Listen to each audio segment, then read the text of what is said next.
महाकारुणिक तथागत सम्यक संबुद्ध बोधिसत्व परमपूज्य डॉक्टर बाबासाहेब आंबेडकर, सद्गुरु महात्मा ज्योतिबा फुले,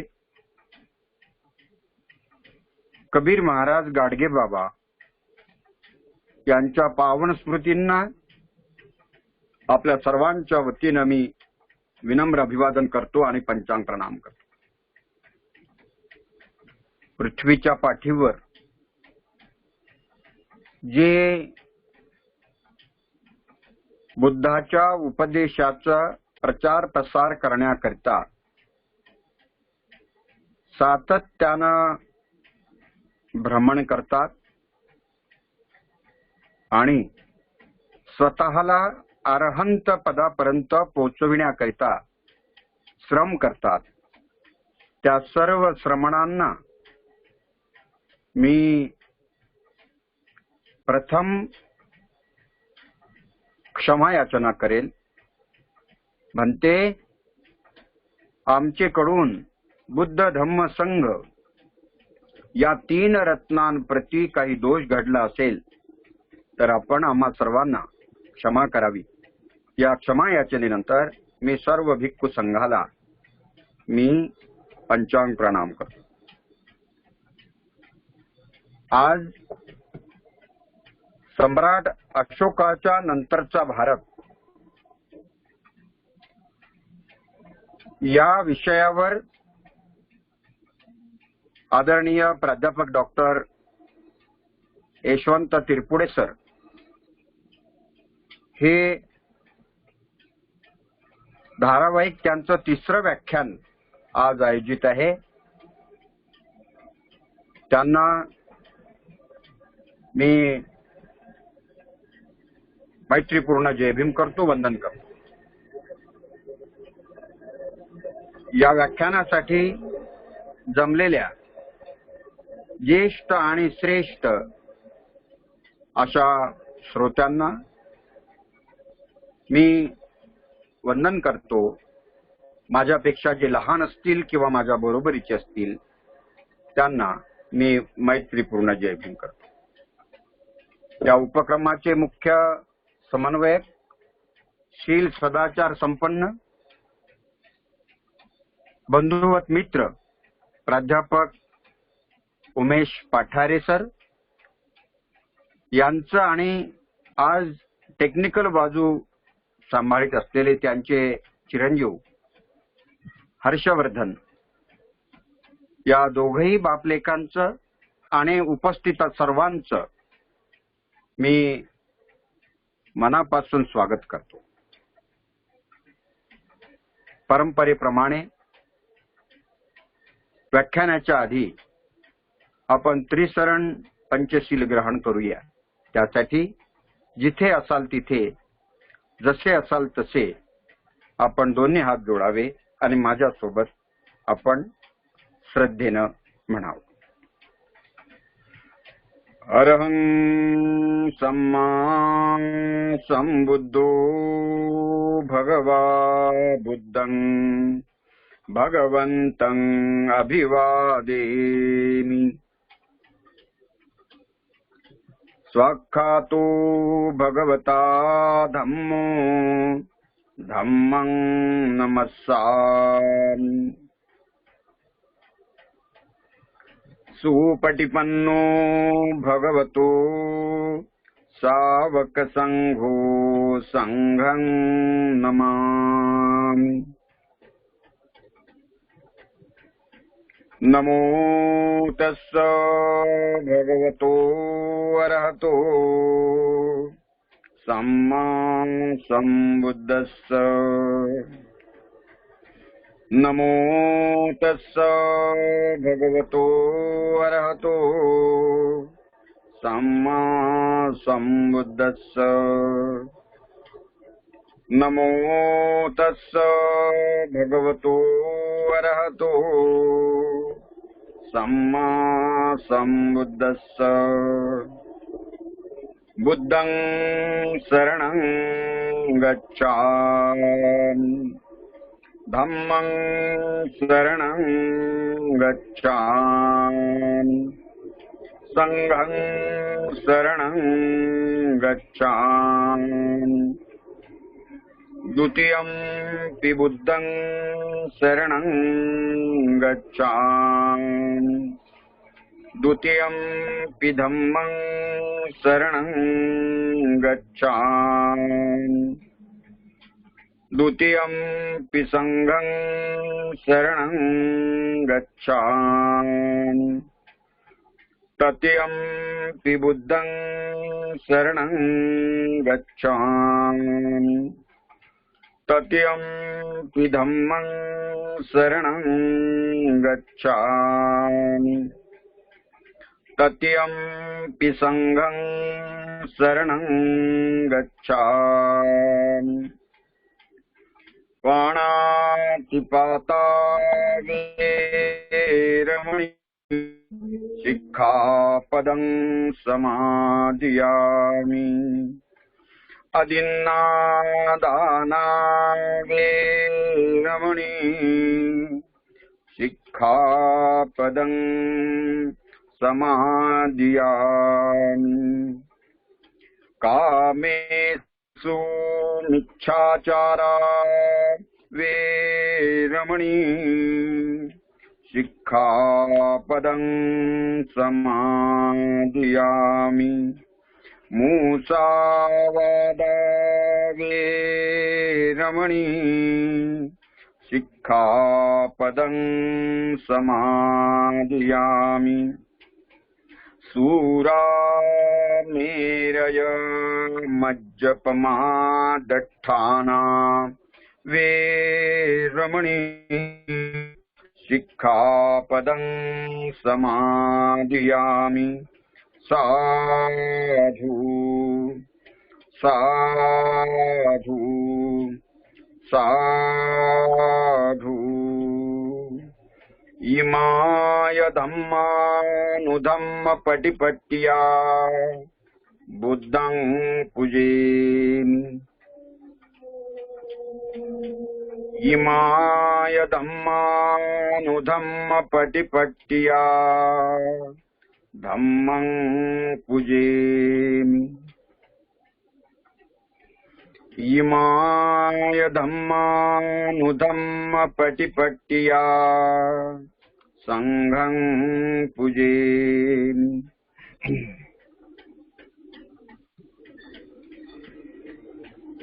सर्वांना मैत्रीपूर्ण जय भीम। तिरपुडे सर आले असतील तर चिरंजीव हर्षवर्धनला विनंती आहे व्हिडिओ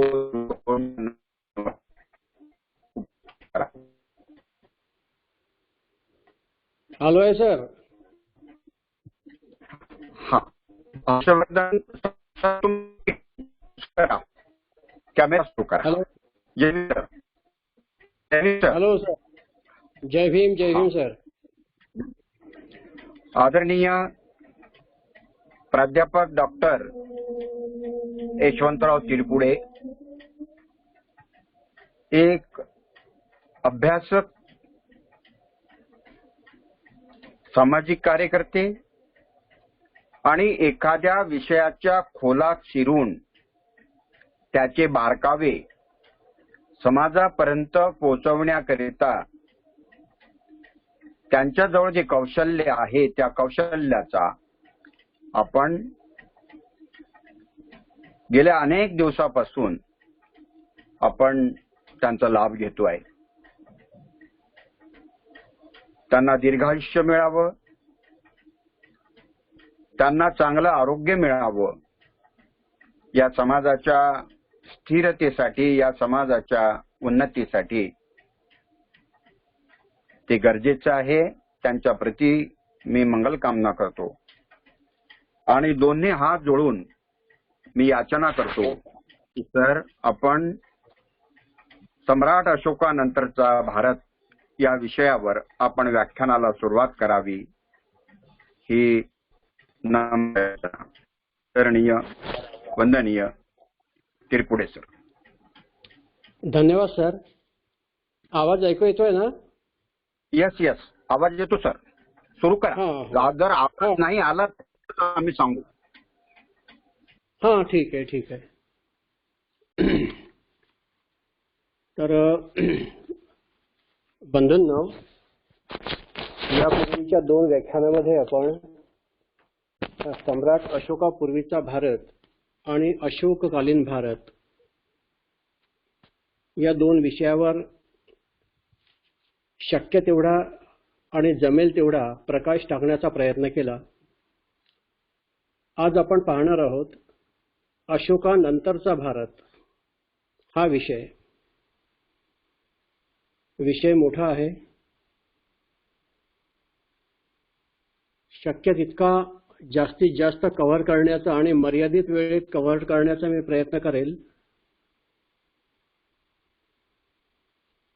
संपूर्णपणे कव्हर कदाचित शक्य होईल किंवा होणारही नाही, परंतु मी माझ्या परीने जेवढा जास्त होईल तेवढा प्रयत्न निश्चितपणे करेल.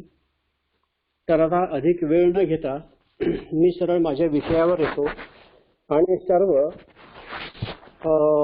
बुद्धविहार समन्वय समितीच्या जे श्रोते आहेत, ज्येष्ठ श्रेष्ठ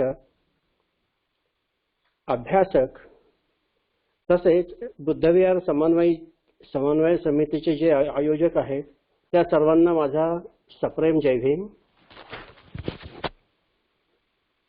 तर व्याख्यानाला सुरुवात करतोय मी. अशोकानंतरचा भारत. मागच्या तासाला आपण इसवी सन 185 पर्यंत आलो होतो. इसवी सन पूर्व 185. आज आपण घेणार आहोत इसवी सनापूर्व 185 ते जवळपास 8व्या शतकापर्यंतचा काळ. आपण 8वं शतकच का घेतलं?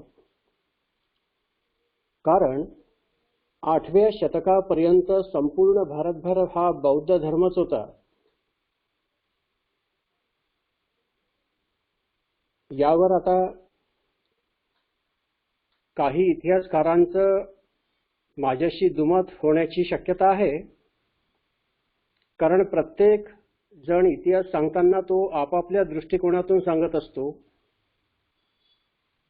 आपापल्या परीने सांगत असतो आणि आपल्या संस्कृतीचा बडेजाव कसा करता येईल, कशा प्रकारे ती सर्वश्रेष्ठ आहे हे दाखवण्याचा प्रयत्न किती जास्त प्रमाणात करता येईल तेवढे जास्त प्रमाणात करण्याचा तो प्रयत्न करतो. आपल्याला तसं करण्याची काहीच गरज नाही. आपली संस्कृती आणि आपला धर्म हा जगातील सर्वश्रेष्ठ धर्म म्हणून मान्यता पावलेला आहे. त्यामुळे आपण जे आहे तेच सांगण्याचा प्रयत्न करू.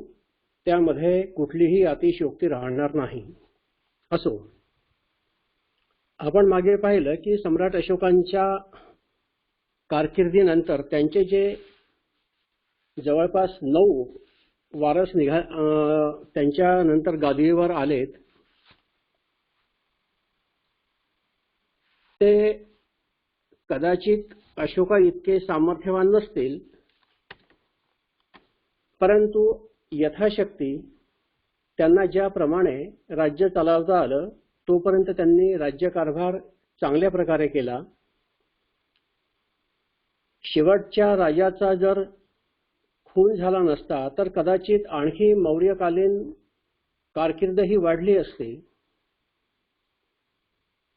परंतु त्यावेळी ती प्रथा होती की आजच्या प्रमाणे मतदानाच्या पेटीतून सत्तांतर त्यावेळेस होत नसे, तर हत्येच्या मार्गातून सत्तांतर होत असे. त्यामुळे सम्राट चंद्रगुप्तानंतर बिंदुसार सत्तेवर आलेत, सम्राट अशोक सत्तेवर आलेत, त्यानंतर सम्राट दशरथ, संप्रती शालिशुक, देववर्मन, शतधन्वन आणि बृहदत्त. बृहदत्त हे मौर्यकालीन सम्राट म्हणून शेवटचे सम्राट म्हणता येईल. त्यानंतरचा काळ जो आहे हा पुष्यमित्र शृंगाचा काळ आहे.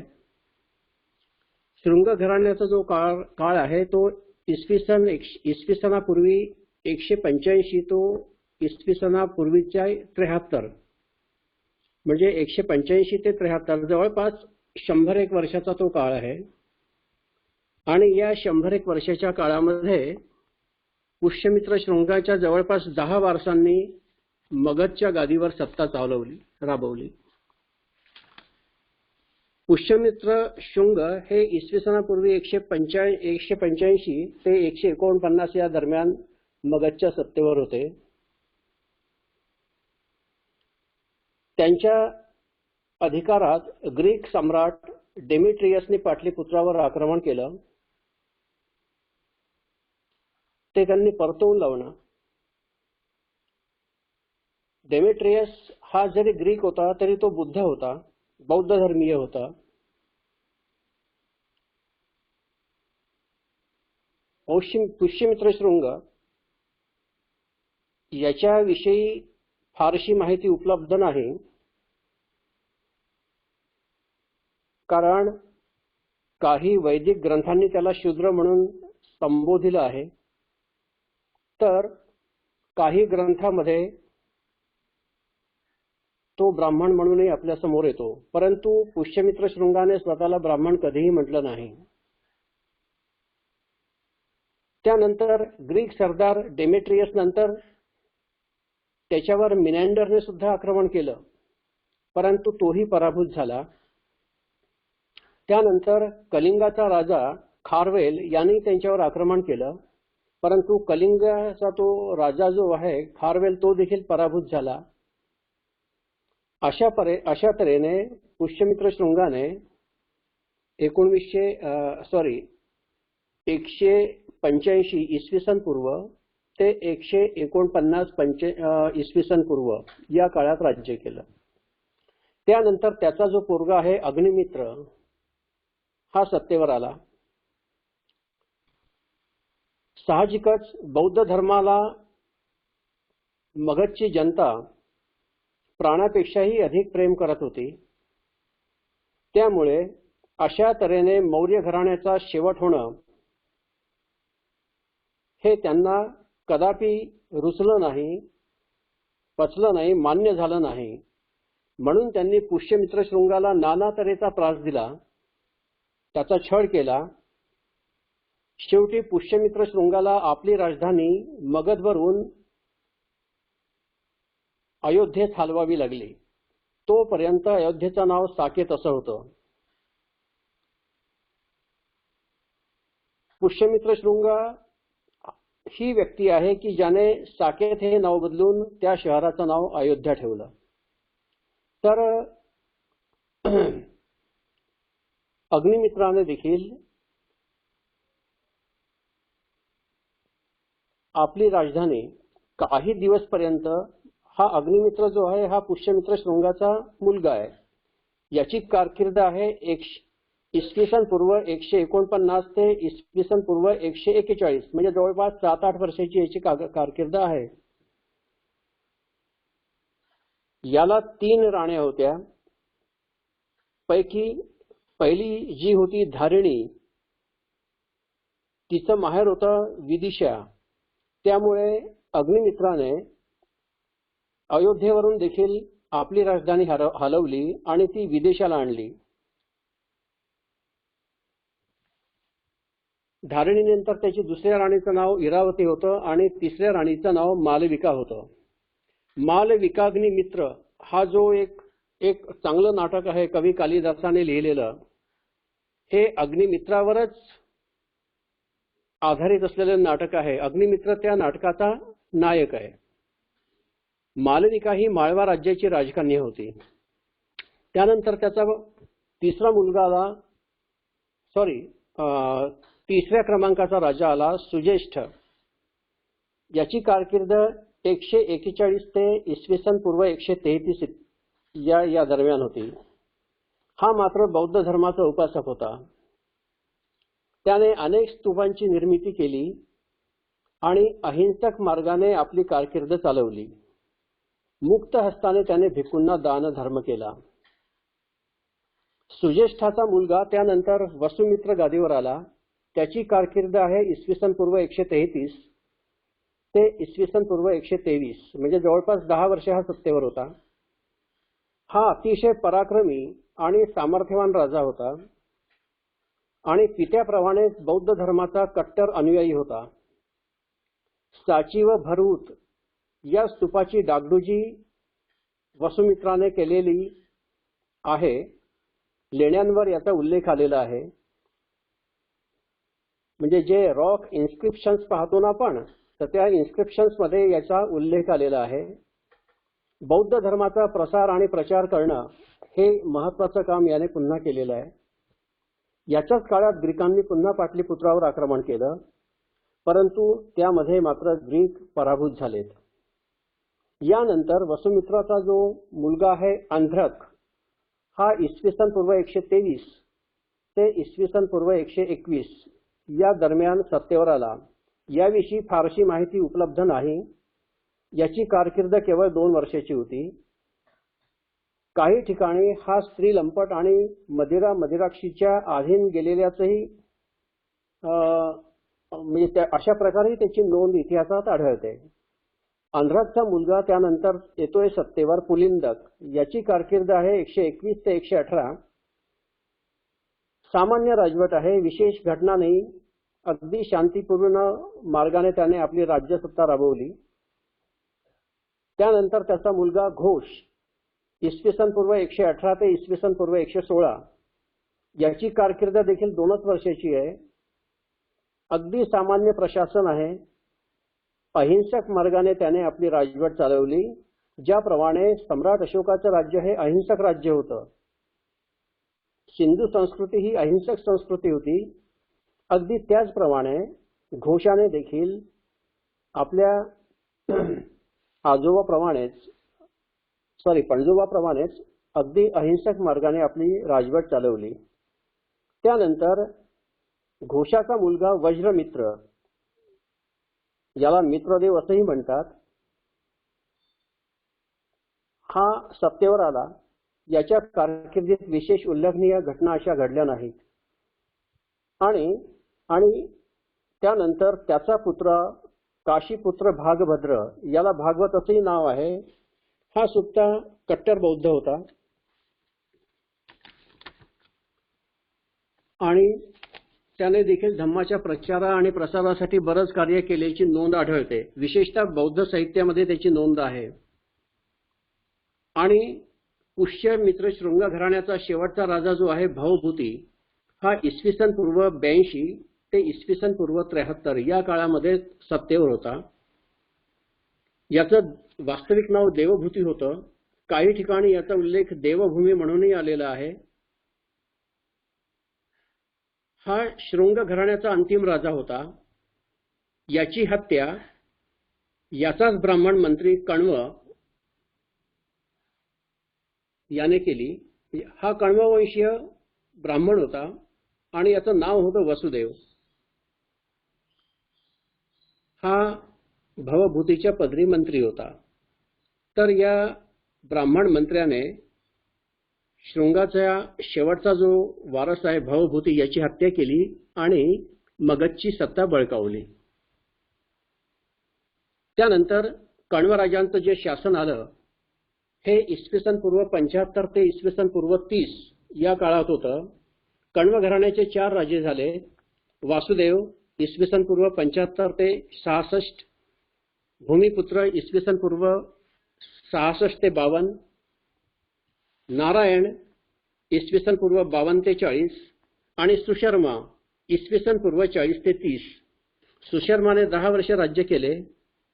त्याच्या पदरी असलेल्या सिमुक आंध्र या आंध्र प्रदेशच्या अधिकाराने सुशर्माचा खून केला आणि मगधची सत्ता याने बळकावली.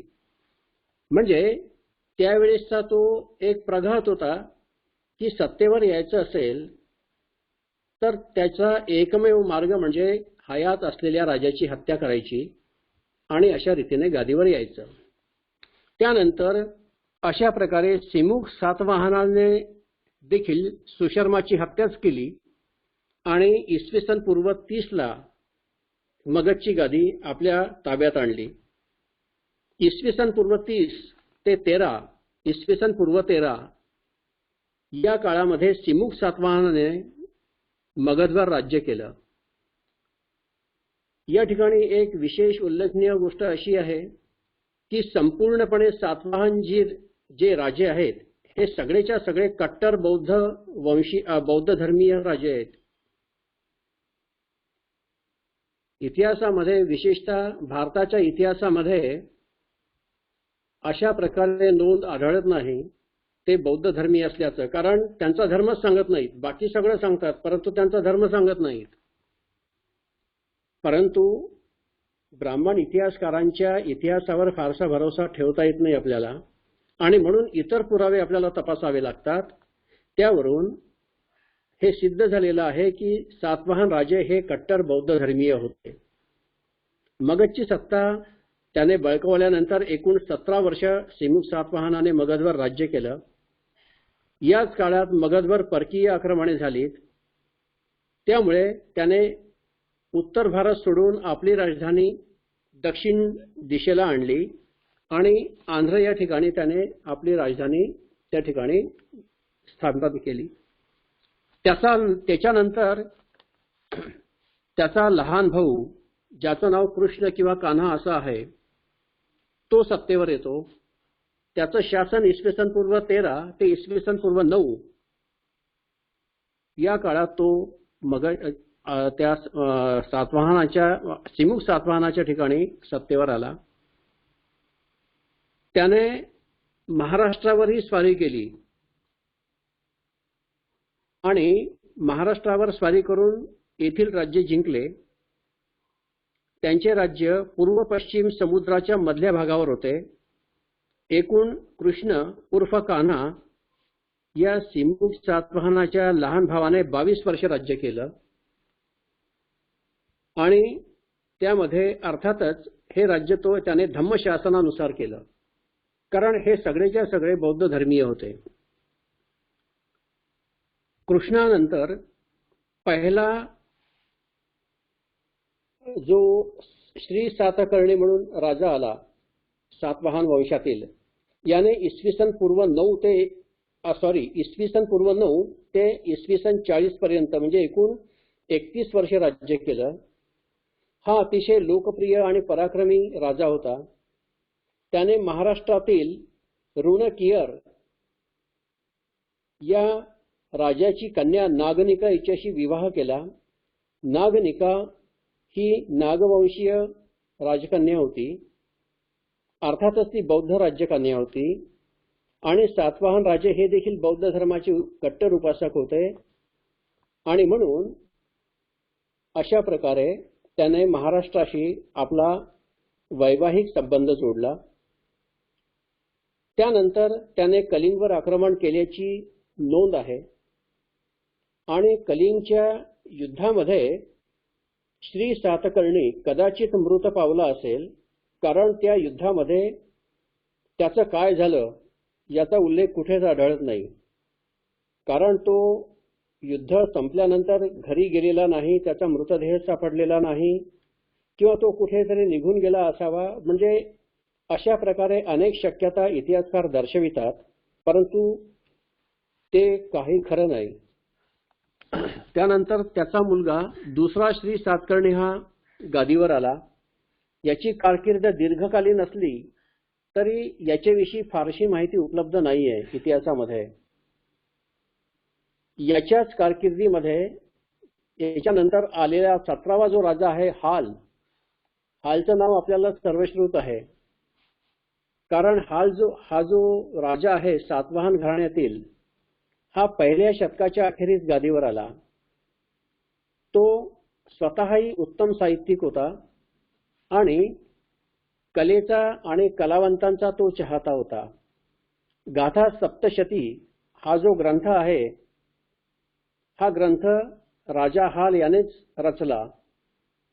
महाराष्ट्रातील हा पहिला ग्रंथ आहे.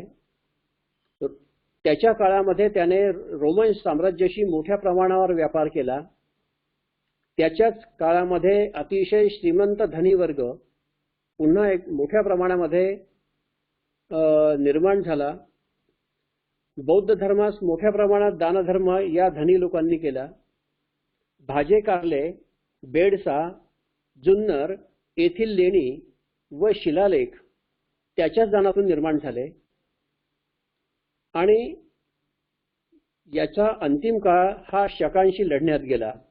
एकूण 40 वर्षाच्या कारकिर्दीमध्ये शेवटी शकांनी याच्या राज्यावर आक्रमण केलं आणि मग शेवटी तो त्यांच्याशी लढाईमध्ये याला आपण असं म्हणू की लढाईत तो गुंतला किंवा मग त्याने राजवटीकडे यानंतर फारसं लक्ष दिल्याचं कुठे लिहिलेलं नाही. कारण शकाशी अंतिम लढाई त्याने ज्यावेळेस केली त्यावेळेस असं काही ठिकाणी असा उल्लेख येतो की त्यानंतर राजत्याग केला आणि आपला पोरगा गौतमीपुत्र श्री सातकर्णी याला तो राजकारभार सोपवला आणि तो स्वतः वनवासात निघून गेला असं काही इतिहासकारांनी नोंद करून ठेवलेली आहे. तेवढी मी तुम्हाला सांगतोय. गौतमीपुत्र सातकर्णीचा श्री सातकर्णीचा काळ आहे इसवी सन 80 ते 104. आता इसवी सनामध्ये आलोत आपण इसवी सनामध्ये आलोत. पहिला श्री सातकर्णी जो होता याचा काळ होता इसवी सन 9 ते 40 आणि त्याच्याही आधीचा जो राजा होता कृष्ण किंवा कान्हा याचा काळ होता इसवी सन पूर्व 13 ते इसवी सन 9. आता आपण यानंतर इसवी सनामध्ये आलो. गौतमीपुत्र श्री सातकर्णीचा काळ आहे इसवी सन 80 ते 104. याने शकसत्राप नहपान या राजाचा पराभव केला आणि त्याच्याकडून फार मोठी खंडणी वसूल केली. याच्या राज्यामध्ये महाराष्ट्र, कोकण, नर्मदा, सौराष्ट्र, माळवा आणि पश्चिम राजपुताना या प्रदेशाचा समावेश होतो. याने शकांवर जबरदस्त आक्रमण करून त्यांचा नायनाट केला. केवळ नामशेष म्हणून नावापुरते काही शक उरलेले होते. शकांच्या नाण्यावर स्वतःच्या नावाच्या मुद्रा उमटवल्या. उत्तरेत माळवा ते दक्षिणेत वनवाशीपर्यंत आपले राज्य विस्तारित केले. गौतमी हे मातृनाम लावणारा प्रथम सातवाहन राजा हा होय. त्याच्या आईचे नाव माता गौतमी होती. माता गौतमी बलश्री. हिने नाशिकचे शिलालेख निर्माण केलेत. एका शिलालेखामध्ये ती आपल्या पुत्राचा गौरव करताना म्हणते की गौतमीपुत्र श्री सातकर्णी हा जो राजा आहे हा सज्जनांचा वाली आहे, विद्वानांचा आश्रयदाता आहे, प्रजाहितदक्ष आहे, समतेचा पुरस्कार आहे. त्याने हिंदू धर्मियांचा कधीही छळ केला नाही. स्वतः कट्टर बौद्ध असूनही त्याने परधर्म सहिष्णुता बाळगली. एकूण 24 वर्षे याचा कार्यकाल आहे. त्यानंतर वशिष्ठीपुत्र श्री पुलुमाई याचा काळ आहे 104 ते 124. याच्या काळामध्ये नाविक सत्ता, समुद्रावरील नाविक सत्ता ही फार प्रभावशाली याने केली. सागरी व्यापार वाढवला. दर्यापार वसाहतीकडे याने विशेष लक्ष पुरवले. तो उत्कृष्ट प्रशासक होता. सम्राट अशोकाप्रमाणे त्याने भगवान बुद्धांच्या अनेक वचनांना, उपदेशांना शिलालेखावर कोरले. त्याचे शिलालेख नाशिक, कार्ले आणि अमरावती, आंध्र प्रदेशातील अमरावती या ठिकाणी आढळतात आणि त्याच्या मुद्रा आणि नाणी कृष्णा, कोल्हारी, कुडुलोर या भागात सापडलेले आहेत. यानेच अमरावतीच्या स्तूपाचा जीर्णोद्धार केला आणि त्याच्या भोवती शोभिवंत कठडा उभारला. याच्या उत्तरार्धात पुन्हा शकांनी माळव्यावर आक्रमण केले होते. त्याच्यानंतरचा जो राजा आहे वशिष्ठीपुत्र श्री पुलुमाई नंतर 8वा जो राजा आहे तो वशिष्ठीपुत्र श्री सातकर्णी इसवी सन 124 ते 150. याच्या काळामध्ये कार्दमक क्षत्रप यांनी सातवाहन सत्तेला जबर तडाखा दिला. त्यांनी गुजरात आणि सौराष्ट्र व माळवा आणि आंध्र प्रदेशासहित गमावलेला प्रदेश परत मिळवला. क्षत्रप रुद्रदामान यांनी आपली कन्या दक्षमित्र सातकर्णीला दिल्याचा उल्लेख आहे. याचा अर्थ सातकर्णी शक क्षत्रिपांशी वैवाहिक संबंध जोडून आपला मुलूक वाचवण्याचा प्रयत्न करताना दिसतोय. त्यानंतर नंतरचा जो राजा आहे तो शिवश्री पुलुमाई. याचा कालखंड आहे इसवी सन पूर्व 150 ते 156. याने रुद्रदामान क्षत्रपांचा पराभव करून त्याच्या राज्याला आपल्या राज्यात समाविष्ट करून घेतलं होतं. त्यानंतर शेवटचा जो राजा आहे यज्ञश्री सातकर्णी हा 156 ते 152 182 156 ते 182 या काळामध्ये तो सत्तेवर होता. सातवाहनाच्या कोसळत असलेल्या सत्तेला त्याने सावरण्याचा प्रयत्न केला. पूर्व व पश्चिम समुद्रातील दक्षिण पथावर सातवाहनाचे राज्य त्याने पुन्हा प्रस्थापित केले. तो एक उत्तम प्रशासक होता. व्यापार त्याने भरभराटीस आणला होता. सातवाहन वंशातील हा शेवटचा मोठा राजा होता. यज्ञश्री नंतर आलेले विजय चंद्रश्री चौथा पुलुमाई हे दुर्बल राजे निघाले आणि सातवाहन सत्तेचा अंत इसवी सन 225च्या सुमारास झाला. आणि त्यानंतर मग भारतावर परकीय आक्रमणं सुरू झाली. म्हणजे सातवाहनांची ही बौद्ध धर्मीय राजवट संपल्यानंतर मग परकीय आक्रमणांनी भारताला घेरलं. त्यामध्ये पहिलं आक्रमण केलं अलेक्झांडरने जो प्रदेश जिंकून ठेवला होता त्या प्रदेशाचा एक त्याने प्रांतपाल म्हणून सेल्युकस निकेटरला नियुक्त केलं होतं आणि जिंकलेल्या प्रदेशाची देखभाल करणं ही कामगिरी त्याच्यावर सोपवली होती. चंद्रगुप्त मौर्याद्वारे सेल्युकस निकेटरचा पराभव झाला हे सर्वांना माहिती आहे. सेल्युकस निकेटरने जरी भारतावर आक्रमण केलं नाही तरी त्याच्या कारकिर्दीत पहिला ग्रीक राजा पहिला डिमेट्रियसने भारतावर आक्रमण केलं आणि त्याने सेल्युकस निकेटरचा फार मोठा प्रदेश जिंकून घेतला. पहिला डिमेट्रियसने ज्यावेळेस भारतावर आक्रमण केलं होतं त्यावेळेस तक्षशिला अतिशय वैभवशाली अशी नगरी होती, ती त्याने जिंकली. त्याचाच एक अधिकारी होता ज्याचं नाव मिनॅंडर होतं. त्याच्या नेतृत्वाखालील विभागाने शाकाल म्हणजे सियालकोट, मथुरा आणि अयोध्या म्हणजे सध्याचं साकेत, कुसुमध्वज म्हणजे पाटलीपुत्र हे 3 प्रदेश जिंकले.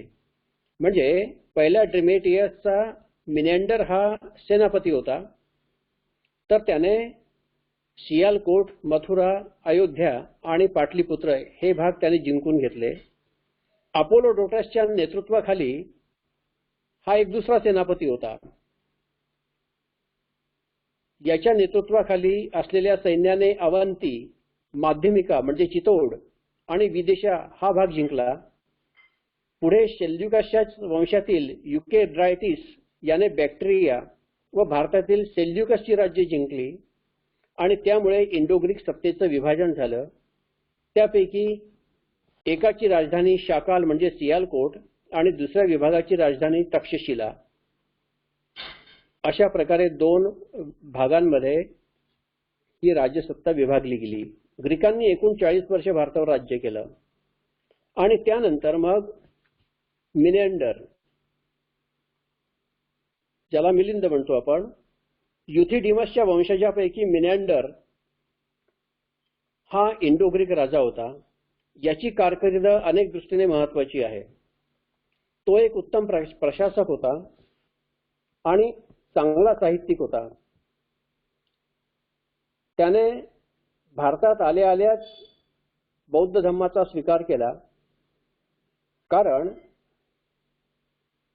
कारण ज्या शास्त्रार्थासाठी तो भारतामध्ये आला होता त्याला तत्वज्ञानामध्ये तो स्वतः पारंगत असल्यामुळे विद्वानांशी शास्त्रार्थ करणं हा त्याचा छंद होता. आणि म्हणून ज्यावेळेस त्याची गाठ भिक्खू नागसेनासोबत पडली त्यावेळेस नागसेनाने त्याला वादविवादात हरवलं आणि तिथेच त्याने मग बौद्ध धम्माचा स्वीकार केला. या वादविवादाचा उल्लेख त्याने आपल्या स्वतः रचलेल्या मिलिंद पन्ह या ग्रंथात आढळतो. हा ग्रंथ त्याने स्वतः लिहिलेला आहे मिलेंडरने आणि त्याने तो पाली भाषेत लिहिलेला आहे.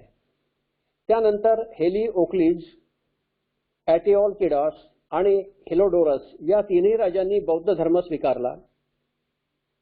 हार्मेयस हा ग्रीक राजा त्यावेळेस काबूलवर राज्य करत होता. तो सुद्धा बौद्धच होता. या काळात ग्रीकांवर पल्लव याला काही ठिकाणी पहलव असंही म्हणतात, शक, कुशाण टोळ्यांनी आक्रमणे केली आणि शेवटी कुशाणांनी ग्रीकांची सत्ता नष्ट केली. एकूण 150 वर्ष ग्रीकांनी भारतावर राज्य केलं. त्यानंतर शक साम्राज्य सुरू होत आहे. आता शक साम्राज्य हे जे साम्राज्य आहे तर ही परकीय टोळी आहे. ही चीनच्या आसपास म्हणजे साधारणतः अझरबैजान, कझाकिस्तान आणि किर्गिस्तानच्या प्रदेशात युहची म्हणून एक जमात राहते. या युहची जमातीचे आपसामध्ये नेहमी संघर्ष होत असत आणि त्यामुळे ही जमात 5 टोळ्यांमध्ये विभाजित झाली. या 5ही गटांना एकत्र आणण्याचे काम कुईशुंग याने केले आणि याचेच नामांतर नंतर कुशाण असं झालं. कुईशुंगालाच नंतर कुशाण या नावाने ओळखले जाऊ लागले. कुशाणांचा प्रथम राजा कुजुल कॅडेफिसेस हा होय. याने भारतावर स्वारी केली, काश्मीर जिंकलं, तांब्याची नाणी पाडली आणि नाण्यांवर धर्मतीत व धर्मप्रिय म्हणजे सच्च्या आणि खऱ्या धर्मावर निष्ठा ठेवणारा अशा प्रकारे उल्लेख असणारी मुद्रा त्याने निर्माण केली. त्याने बौद्ध धर्माचा स्वीकार केला. कॅडेफिसेस नंतर त्याचा पुत्र विम कॅडेफिसेस सत्तेवर आला आणि पूर्ण पंजाब, काश्मीर, सिंधू, उत्तर प्रदेश इत्यादी भाग त्याने जिंकून घेतला. त्यानंतर कुशाण राज्यातील या कुशाण वंशातील जो सर्वात महत्त्वाचा राजा आहे सम्राट कनिष्क हा सर्वश्रेष्ठ राजा होता. याचा पित्याचं नाव आहे दुसरा कॅडेफिसेस म्हणजे कुजुल कॅडेफिसेस हा प्रथम राजा आहे आपल्या कुशाणांचा आणि दुसरा कॅडेफिसेस याचा मुलगा आहे कनिष्क. याने अफगाणिस्तान, सिंध, बॅक्ट्रिया आणि पर्शियाचा काही भाग जिंकून घेतला. नंतर त्याने उत्तर प्रदेश, पंजाब, राजस्थान, माळवा जिंकले. त्यानंतर त्याने बौद्ध ग्रंथानुसार पाटलीपुत्रावर देखील आक्रमण केल्याचा उल्लेख आहे त्या ग्रंथामध्ये. त्याच्यावर देखील त्याने आक्रमण केलं आणि तेथील लिच्छवी राज्यास पराभूत केलं आणि लिच्छवी राजाकडनं फार मोठ्या खंडणीची त्याने मागणी केली. परंतु लिच्छवी राजांचे त्यावेळेस जी अर्थसत्ता होती ही मोडकळीस आली होती. राजाच्या खजिन्यात पैसा नव्हता आणि म्हणून पाटलीपुत्राचा हा जो लिच्छवी राजा होता याने भगवान बुद्धाचं एक भांड आणि त्याच्या पदरी असलेला बौद्ध विद्वान भिक्षू अश्वघोष हे खंडणीऐवजी सम्राट कनिष्काला दिले. भगवान बुद्धाचे भांडे आणि बौद्ध विद्वान भिक्खू अश्वघोष हे मिळाल्याबरोबर तो एवढा आनंदित झाला की त्याने जिंकलेलं राज्य पुन्हा लिच्छवीला परत करून टाकलं आणि आणि अश्वघोष आणि भांडे घेऊन तो पेशावरला निघून गेला. पेशावर म्हणजे पूर्वीचं पुरुषपूर. त्यानंतर त्यानंतर त्याने काश्मीर जिंकून तिथे कनिष्कपूर नावाचं नगर, आपल्या नावाचं नगर बसवलं आणि त्याच्याशिवाय अन्य नगरे देखील त्याने बसवली. चीनवर याने दोनदा आक्रमण केलं. दोनदा तो हारला, मात्र तिसऱ्यांदा त्याने चीनला जिंकलं आणि चीनकडून काशगर, खोतान आणि यारकंद हे प्रदेश त्याने जिंकले. अशा प्रकारे विशाल साम्राज्याचा तो राजा झाला. याच्याच काळामध्ये चौथी धम्म परिषद त्याने आपल्या कुंडलवन या ठिकाणी घेतली. बौद्ध धम्मावर अतिशय प्रेम होतं. बौद्ध भिक्खू पार्श्व याच्या सल्ल्यानुसार त्याने काश्मीरमधील कुंडलवन येथे चौथी धम्म परिषद भरवली. या परिषदेचा अध्यक्ष वसुदेव आणि उपाध्यक्ष अश्वघोष हे होते. या परिषदेमध्ये बौद्ध धम्माची तत्वे व भाष्य ताम्रपटावर कोरून हे ताम्रपट त्याने खास उभारलेल्या स्तूपामध्ये एका दगडी पेटीत सुरक्षित ठेवले. त्याने महाविभास नावाचा बौद्ध तत्वज्ञानाचा विश्वकोशही या परिषदेत तयार केला. कनिष्काने आपली राजधानी पुरुषपूर म्हणजेच पेशावर जवळ एक स्तूप आणि मठ बांधून त्यात बुद्धांचे पवित्र अवशेष जतन करून ठेवले.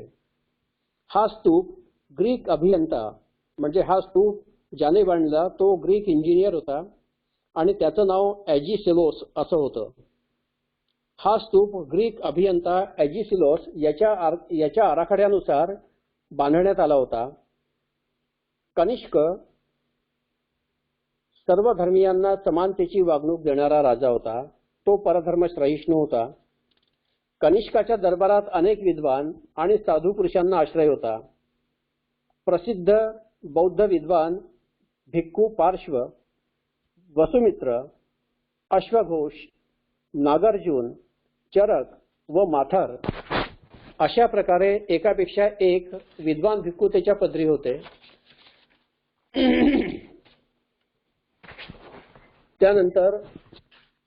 त्यानंतर याच्या कारकिर्दीत महायानी पंथाचा फार मोठा प्रभाव असल्यामुळे त्याने गांधार शैलीतील बुद्धमूर्ती देखील मोठ्या प्रमाणात उभारल्या.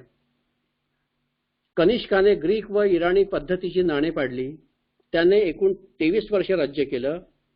ही सर्व नाणे सोन्याची होती. एका बाजूस कनिष्काची तर दुसऱ्या बाजूस बुद्धाची प्रतिमा त्या नाण्यांवर त्याने अंकित केलेली होती.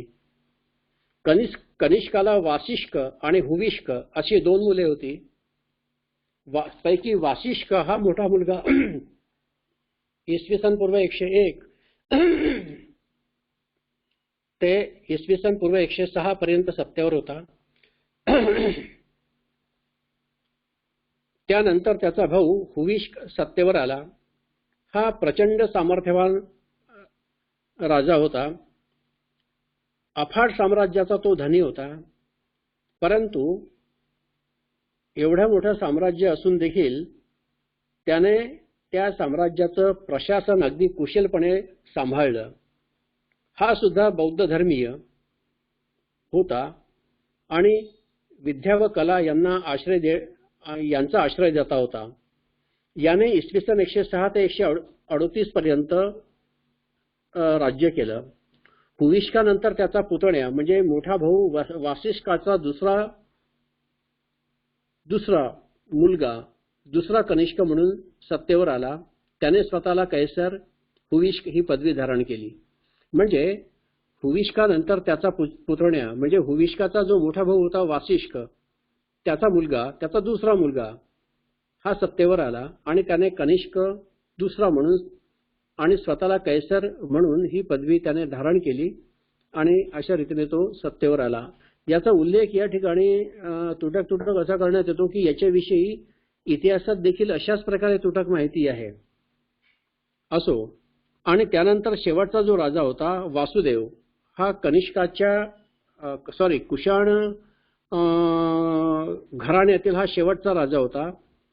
इसवी सन पूर्व 138 ते इसवी सन 138 ते इसवी सन 176 या काळामध्ये या राजाने राज्य केलं. हा राजा शेवटचा होता आणि दुर्बल राजा होता. त्याला राज्य सांभाळता येत नव्हते. त्यामुळे त्याच्या कारकिर्दीत पूर्व पंजाबामध्ये यौधेय, माळव्यामध्ये मालव आणि मध्य प्रदेशातील नाग यांनी कुशाण राज्याच्या विरुद्ध विद्रोह केला आणि कुशाण राज्याच्या सत्तेला त्यांनी झुगारून लावलं. तरीही इसवी सनाच्या 4थ्या शतकापर्यंत कुशाण राजघराण्याची सत्ता अस्तित्वात होती. यानंतरचा जो कालखंड येतो हा गुप्त साम्राज्याचा येतो. गुप्त साम्राज्याचा कालखंड आहे इसवी सन पूर्व 300 ते इसवी सन पूर्व, या साईड आता माझ्या तोंडामध्ये नेहमी इसवी सन पूर्व येत आहे, सॉरी परत एकदा, इसवी सन 300 ते इसवी सन 470, म्हणजे जवळपास आता 300-400 म्हणजे जवळपास 250 वर्ष गुप्त साम्राज्याने या मगधची सत्ता सांभाळली. यामध्ये जो पहिला जो गुप्त राजा आहे श्रीगुप्त, हा इसवी सन 295 ते 300. त्यानंतर पहिला चंद्रगुप्त इसवी सन 300 ते 335. त्यानंतर समुद्रगुप्त 335 ते 380. नंतर रामगुप्त 380 ते 381. नंतर दुसरा चंद्रगुप्त 381 ते 415. त्यानंतर त्याचा मुलगा कुमार महेंद्रादित्य इसवी सन 415 ते 455 आणि त्याच्यानंतर त्याचा दुसरा मुलगा स्कंदगुप्त विक्रमादित्य इसवी सन 455 ते 467. म्हणजे जवळपास 250 वर्ष या राजांनी साधारणपणे भारताच्या इतिहासामध्ये मगधवर राज्य केल्याचं यांचा उल्लेख आलेला आहे. भारताच्या इतिहासामध्ये गुप्त काळात सुवर्णयुग असं म्हटलं जातं, परंतु ते खरे आहे असे नाही. गुप्त कारकिर्दीत म्हणजे गुप्त साम्राज्याच्या मध्ये कला, वाङ्मय, स्थापत्य, शिल्पकला, वास्तुशास्त्र, व्यापार इत्यादी क्षेत्रामध्ये निश्चितपणे विकास झाला होता. सर्वत्र शांतता व सुव्यवस्था होती. व्यापार भरभराटीस आलेले होते. विदेशाशी फार मोठ्या प्रमाणात आयात निर्यात करण्यात येत होती. व्यापाऱ्यांना व सागरी जहाजांना देखील संरक्षण देण्यात आलं होतं. त्यामुळे गुप्त साम्राज्य हे भारतातील सुवर्णयुग म्हटलं जातं, परंतु अशा प्रकारे उल्लेख केवळ ब्राह्मण लोक करतात. तसं पाहिलं तर सम्राट अशोकाची राज्यसत्ता समुद्रगुप्तापेक्षा जवळपास 2 पटीने अधिक होती, मोठी होती. आणि जेवढे आर्थिक आणि जेवढे ऐश्वर्य सम्राट अशोकाच्या काळात होते, ह्वेनसांगने लिहिलेलं आहे, पहिला जो आलेला आहे भिक्खू या ठिकाणी फाहियानने लिहिलेलं आहे की सम्राट अशोकाच्या राजमहालामध्ये जे खांब होते त्याला सोन्याचा पत्रा चढवलेला होता आणि चांदीचे पक्षी त्याच्यावर, म्हणजे चांदीच्या वेली आणि त्याच्यावर चांदीचे पक्षी उडत असतानाचं दृश्य त्याने पाहिलं. सम्राट अशोकाच्या नंतर 500 वर्षांनी तो त्या महालामध्ये गेला फाहियान, आणि 500 वर्षानंतरही तो महाल जशाच्या तसा पूर्वीच्या स्थितीत होता. म्हणून त्याने उद्गार काढले की अशा प्रकारचा महाल निर्माण करणे हे मनुष्य शक्तीच्या पलीकडे आहे. मनुष्याचं हे काम नाही, कोणत्या तरी दैवी शक्तीचं हे काम आहे. म्हणजे एवढी वैभवशाली कारकीर्द सम्राट अशोकाची होती. खऱ्या अर्थाने सुवर्णकाळ तो होता. आणि म्हणून सम्राट अशोकाला थोडंसं बाजूला सारून ब्राह्मण इतिहासकार समुद्रगुप्ताला पुढे आणण्याचा प्रयत्न करतात, परंतु सत्य शेवटी सत्य आहे. गुप्त काळ हा देखील बौद्ध धर्मीयांचाच काळ होता. पहा, म्हणजे हे गुप्तच भारताच्या इतिहासामध्ये गुप्त वंशीयांना हिंदू धर्मीय दाखवलंय, परंतु अनेक बौद्ध ग्रंथामध्ये गुप्तांचा जो काळ येतो आहे तो बौद्धांचा काळ म्हणून पुढे येतोय.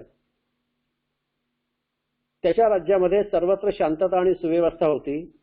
व्यापार भरभराटीस आलेला होता. विदेशाशी आयात निर्यात फार मोठ्या प्रमाणात सुरू झालेली होती. व्यापाऱ्यांना आणि सागरी जहाजांना संरक्षण मिळालेलं होतं.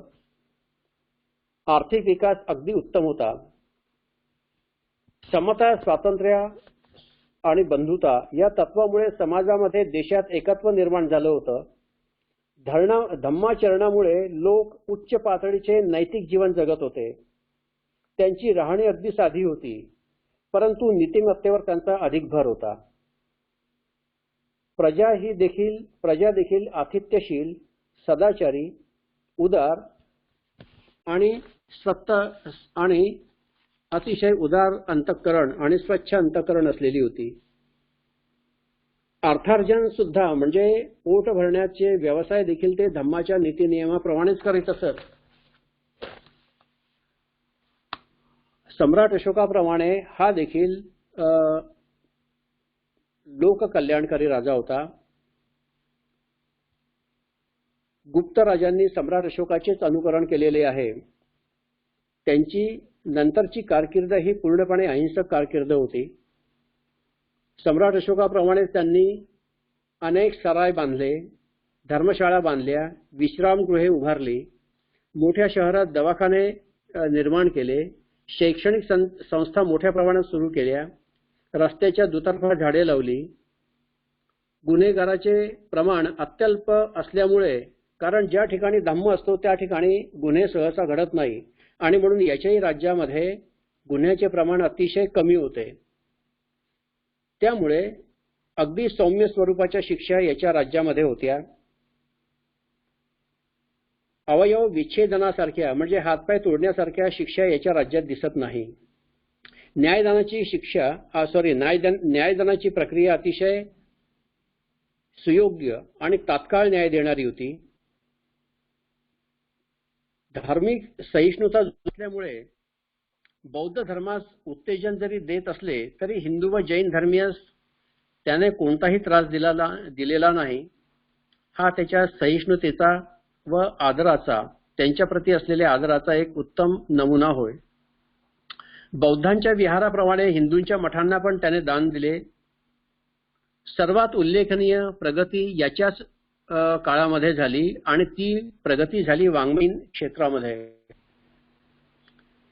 पाली व प्राकृत भाषेस प्राधान्य देण्यात आले, कारण ह्या भाषा बौद्ध व जैन दोघांच्याही भाषा होत्या. संस्कृत भाषा अद्याप निर्माण व्हायची होती. तिचा उगम 8व्या आणि 9व्या शतकातील आहे. तक्षशिला, नालंदा, सारनाथ या ठिकाणी या गुप्त राजांनी शिक्षण संस्था स्थापन केल्या. ही विद्यापीठे त्यावेळेस वैभवाच्या शिखरावर होती आणि यामध्ये साहित्य, गणित, तत्वज्ञान, वैद्यकशास्त्र, भौतिक विज्ञान, रसायन या क्षेत्रामध्ये नवनवीन शोध लागत होते. मोठ्या प्रमाणावर शिक्षणाचा प्रसार गुप्त राजांनी केला. त्यानंतर नाग घराणं इसवी सन 300 ते 750 म्हणजे जवळपास 450 वर्ष नागवंश राजांनी भारतावर राज्य केलं. या नाग घराण्याच्या जवळपास 7 शाखा आहेत. पहिली शाखा आहे ग्वाल्हेर नजीक पद्मावती येथील. त्यानंतर मथुरेकडील नागांची दुसरी शाखा आहे. बरेली, उत्तर प्रदेश, अहिछत्र येथे नागांची तिसरी शाखा राज्य करत होती. आर्यावर्त येथे नागदत्त नावाचा राजा राज्य करीत होता. अहिछत्र येथे अच्युत नावाचा राजा राज्य करीत होता. त्यानंतर भावनाग हा नागवंशीयातील सर्वात पराक्रमी राजा होता. याने आपली मुलगी गौतमीपुत्र वाकाटकास दिलेली होती. आता वाशिम मधील जे वाकाटक घराणं आहे याचा उल्लेख आपण पुढे करणार आहोत. वाकाटक घराणे हे देखील पूर्णपणे बौद्ध धर्मीय घराणं होतं. म्हणजे इसवी सनाच्या 8व्या शतकापर्यंत बौद्ध धर्मच भारतामध्ये होता. हे याचे अनेक पुरातत्वीय पुरावे मिळत आहेत, आलेख मिळत आहेत.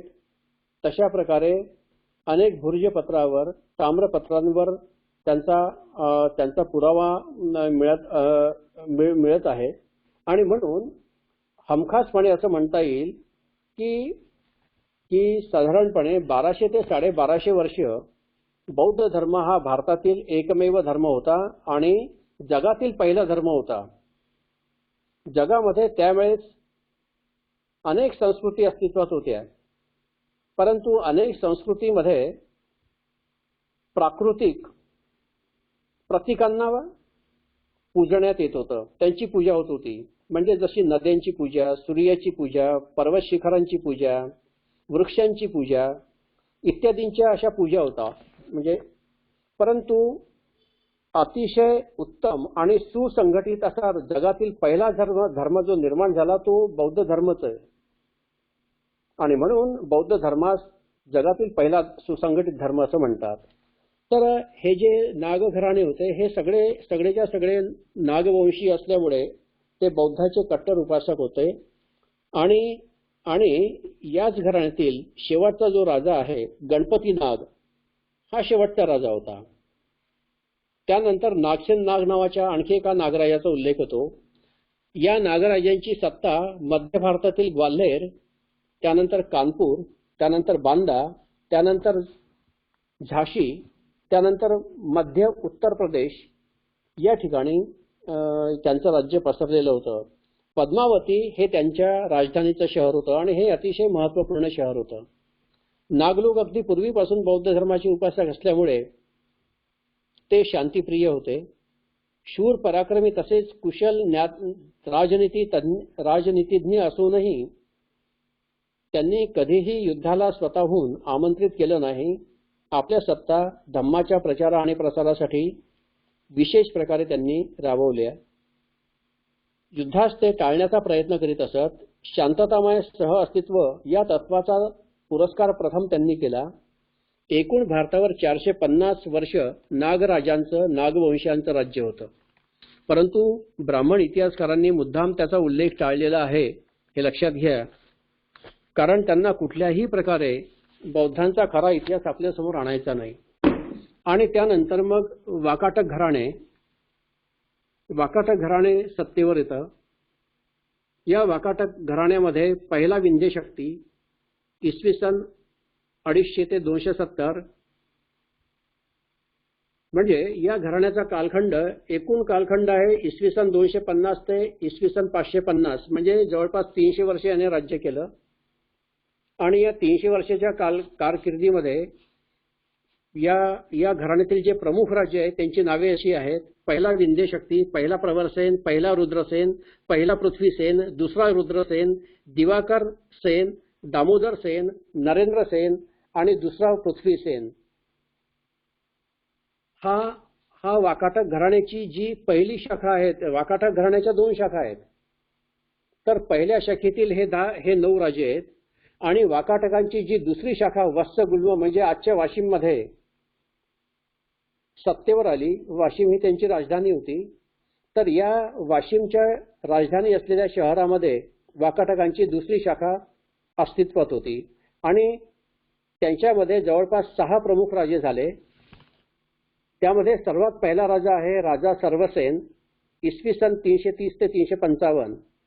नंबर 2 विंध्यसेन, त्यानंतर दुसरा प्रवरसेन, त्यानंतर देवसेन, त्यानंतर हरिसेन आणि त्यानंतर वराहदेव याने अजिंठा येथील 16व्या क्रमांकाची लेणी बांधलेली आहे हे लक्षात घ्या.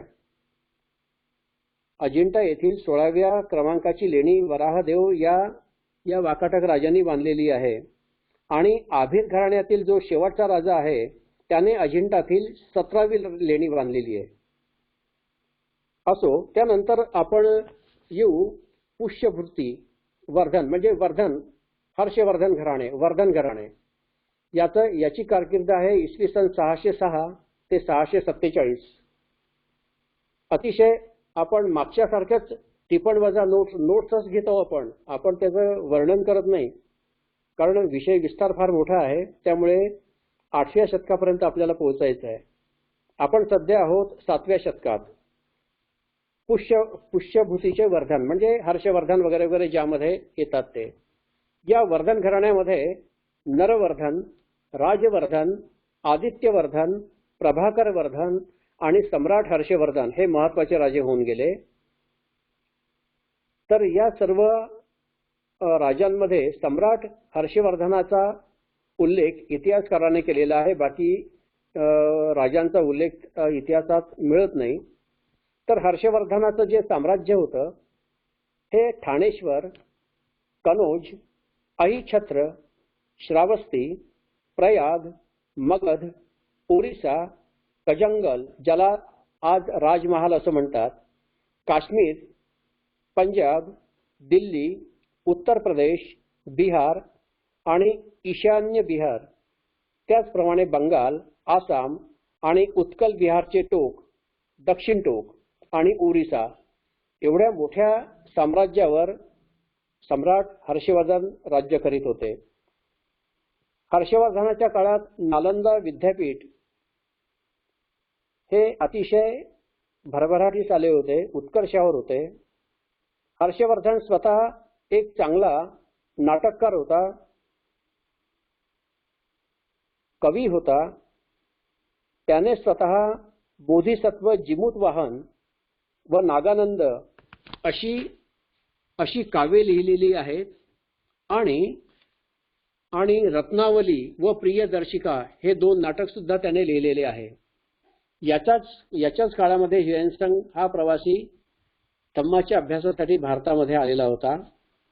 बौद्ध धम्माचा प्रसार, शिलालेखाची डागडुजी, लेण्यांची देखरेख, त्यांचे व्यवस्थापन, बौद्ध भिक्खूंना अनेक सवलती आणि मुक्त हस्ते त्यांना दान देण्याचं काम सम्राट हर्षवर्धनाने केलेलं आहे. याच्या कारकिर्दीमध्ये बाकीचे जे राजे आहेत यांचा उल्लेख मात्र कुठेही दिसत नाही. परंतु काही ठिकाणी मात्र ओझारता त्यांचा उल्लेख आलेला आहे, परंतु वर्णन करावं अशा प्रकारचा तो उल्लेख नाहीये. नंतरची जी एक कारकीर्द आपल्या समोर येत आहे ती आहे पालवंशीयांची. पालवंशीय राजे.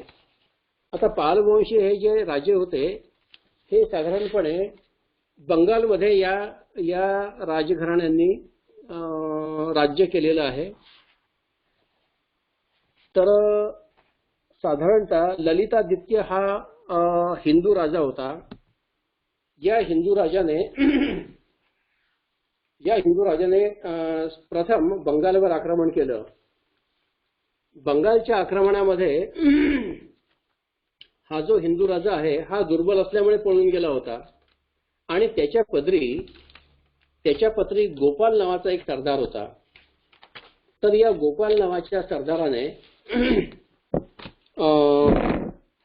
त्या ललितादित्याच्या आक्रमणाला थोपवून धरलं आणि केवळ थोपवून धरलंच नाही तर त्याचा पराभव केला आणि बंगालवरची त्याची स्वारी ही अशा प्रकारे निष्फळ ठरवली.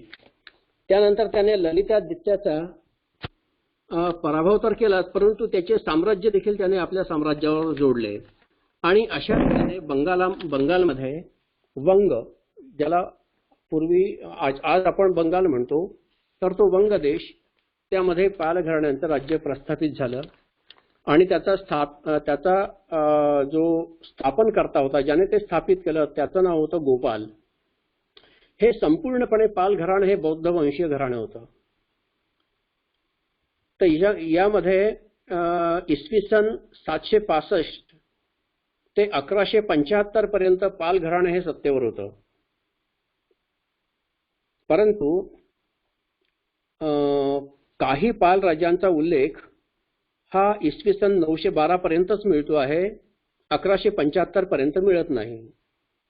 तर अशा प्रकारे जवळपास 500 वर्ष या पाल वंशाने म्हणजे बंगालवर राज्य केलं.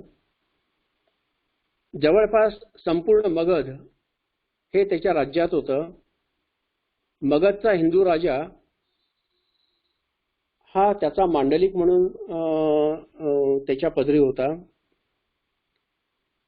बौद्ध धर्म त्याने स्वीकारला असल्यामुळे मगधात त्याने अनेक विहार आणि लेणी बांधल्याचा उल्लेख आहे.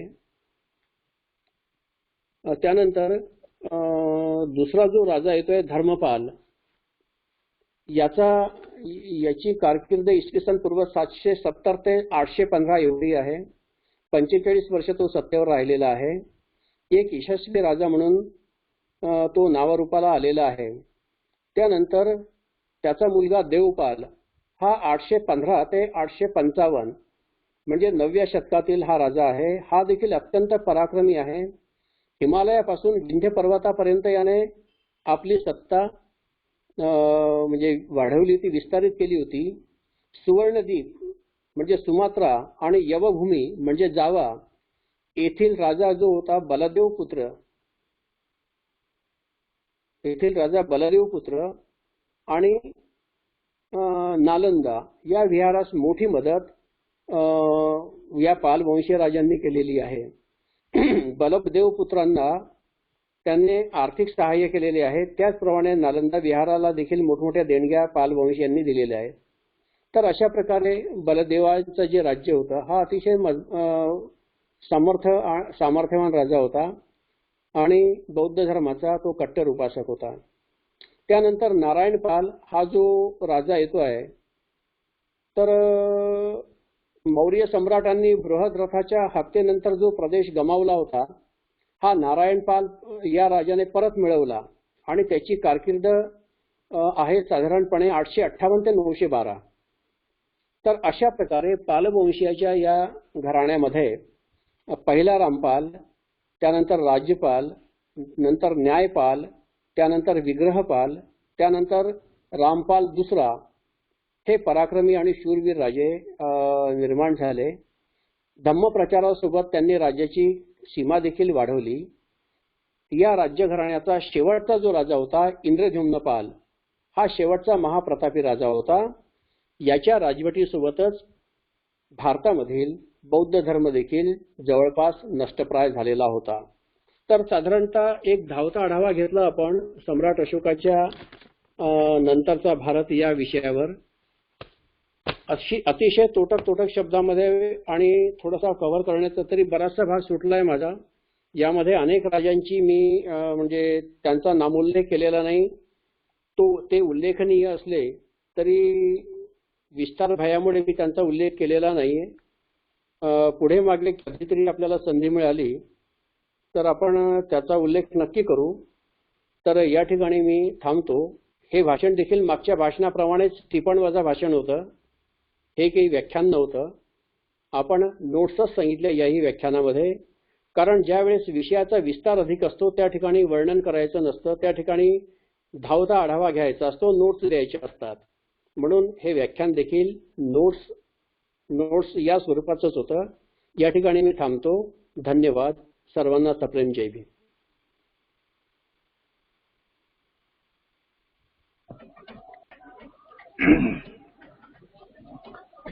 धन्यवाद सर. आपण जे काही राजांच्या विषयीची माहिती त्रोटक पद्धतीनं टिपण स्वरूपात दिली, तर पुढे आपण एका एका राजावरती आपण व्याख्यान ठेवूया. आज आपण सम्राट अशोकानंतरचा जो कालावधी आहे, कालखंड आहे, महत्वाच्या विषयाला आपण जनतेसमोर ठेवलं. काही पुस्तकांची नावं जर आपण व्हॉट्सअपवर टाकली तर आपल्याला उपासकांच्या साठी त्या पुस्तकांना उपलब्ध म्हणजे करता येईल. जे नावं तुम्हीच सांगू शकता, दुसरे कोणी सांगू शकणार नाही. असो, आपण आपल्याकडे लिस्ट आहे नावाची, हा यादी आहे. आपण उपासकांनी म्हणजे तशी मागणी केल्यास आपण त्यांना ती देऊ शकतो. नाही, व्हॉट्सअपवरती टाकून द्या सर या माझ्याकडे. मी ते आपल्या ह्याच्यावरती नियमित जी आपली जाते लिंक जाते, तर त्यावेळी आपण सगळीकडे ती पाठवून देऊ, म्हणजे जेणेकरून लोकांना ते अवेलेबल करून घेता येईल.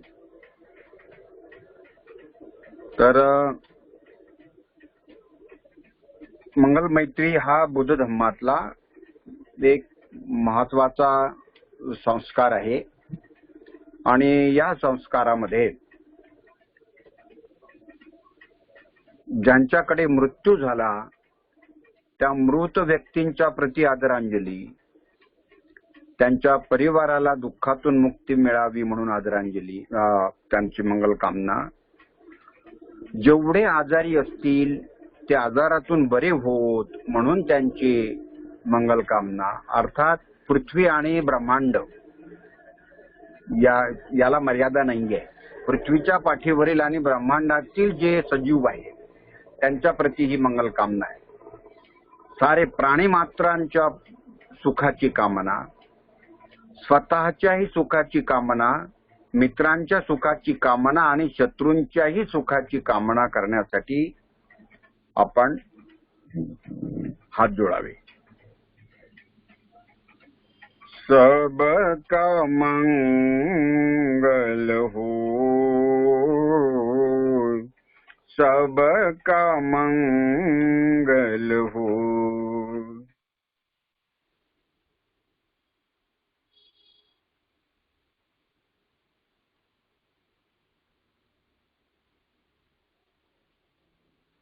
अमंगल ते अमंगल, सबका मंगल हो, सबका मंगल हो. दृश्य और अदृश्य सभी जीवों का मंगल हो रे.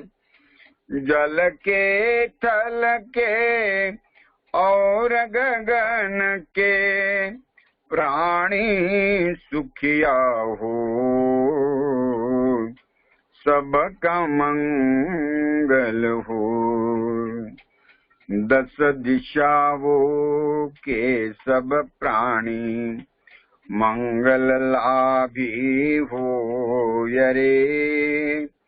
निर्भय हो निर्भैर बने सब, सभी निरामय हो, सबका मंगल हो. फिर से जागे धम्म जगत में, फिर से होवे जन कल्याण. जागे जागे धम्म जगत में, होवे जन कल्याण, होवे जन कल्याण.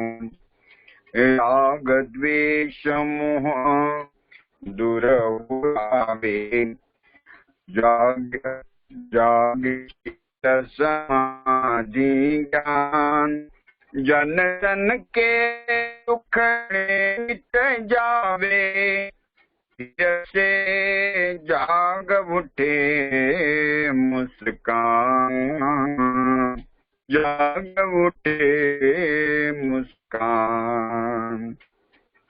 जागे जागे धम्म की वाणी, मंगल मूल्य महाकल्याणी. जागे बुद्ध सदृश पियानी, होवे सुखी सब जग के प्राणी. सबका मंगल, सब मंगल हो, सबका मंगल हो. तेरा मंगल मेरा मंगल, सबका मंगल हो, सबका मंगल हो. सब पाप सकरण कुशल उपसंपदा, सचित्त परिवर्तनं एतं बुद्धान शासनं. धम्मं चरे सुचरितं न दुश्चरितं चरे. धम्म से अस्मिन् लोके परं च न तावता धम्मधत्तो यावता बहुभासति द्योतं पीत्वानं कायेन वसति सवेदं होति यो धम्मं न प्रमज्जति मे शरणं बुद्धो मे शरणं वरम् एतेन सच्चवज्जेन होतु मे जयमङ्गलम् मे शरणं धम्मो मे शरणं वरम् एतेन सच्चवज्जेन होतु मे जयमङ्गलम् मे शरणं संघो मे शरणं वरम् एतेन सच्चवज्जेन होतु मे साधु साधु साधु इमाय धम्मानुधम्म पट्टिपट्टिया बुद्धं पूजेमि इमाय धम्मानुधम्म पट्टिपट्टिया धम्मं पूजेमि इमाय धम्मानुधम्म पट्टिपट्टिया संघं पूजेमि साधु साधु साधु सर्वांना मैत्रीपूर्ण जय भीम. उद्याची सूचना, उद्या रविवार रात्रीला सायंकाळी याच वेळी आपल्याला जोडायचं आहे. पूजनीय भंते विनयबोधी प्रिय यांची धम्मदेशना आपल्याला ग्रहण करण्याचं पुण्य संपादन होणार आहे. तेव्हा सर्वांनी 7:30 वाजताच्या आधी म्हणजे 7:20 ते 7:30 पर्यंत आपले आनापानसती आणि त्यानंतर भंतेंचं प्रवचन आपल्याला ऐकायचं आहे. आपल्या सर्वांचे मनापासून आभार मानून आपली मंगलकामना, चिरंजीव हर्षवर्धनची मंगलकामना करतो आणि आजचा हा कार्यक्रम संपला अशी उद्घोषणा करून उद्या आपण सर्वजण भेटू असा आपण संकल्प करूया. धन्यवाद. जय भीम. नमो बुद्धाय.